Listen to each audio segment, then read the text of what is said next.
తెలంగాణలో ఎమ్మెల్యేల పార్టీ ఫిరాయింపుల కేసు కీలక ఘట్టానికి చేరింది. అసెంబ్లీ స్పీకర్ గడ్డం ప్రసాద్ వైఖరిపై దాఖలైన కోర్టు ధిక్కరణ పిటిషన్ నేడు సుప్రీంకోర్టులో విచారణకు రానుంది.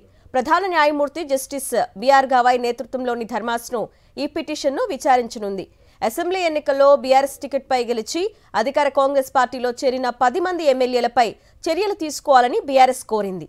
రాజ్యాంగంలోని 10వ షెడ్యూల్కు విరుద్ధంగా జరిగిన ఈ ఫిరాయింపులపై అనర్హత వేటు వేయాలని కోరుతూ స్పీకర్కు పిటిషన్లు సమర్పించింది. వీటిపై స్పీకర్ నిర్ణయం తీసుకోకుండా జాప్యం చేస్తున్నారంటూ BRS working president KTR, MLA Padi Kaushik Reddy సుప్రీంకోర్టును ఆశ్రయించారు. దీంతో అనర్హత పిటిషన్లపై అక్టోబర్ 31 లోపు స్పీకర్ నిర్ణయం తీసుకోవాలని సుప్రీం ఆదేశించింది. ఆ గడువు ముగిసి 15 రోజులైనా స్పీకర్ కార్యాలయం నుంచి ఎలాంటి నిర్ణయం వెలువడలేదు. ఇది సుప్రీంకోర్టు ఆదేశాలను ఉల్లంఘించడమేనని స్పీకర్పై కోర్టు ధిక్కరణ చర్యలు తీసుకోవాలని కోరుతూ బీఆర్ఎస్ సుప్రీంకోర్టులో ధిక్కరణ పిటిషన్ దాఖలు చేసింది.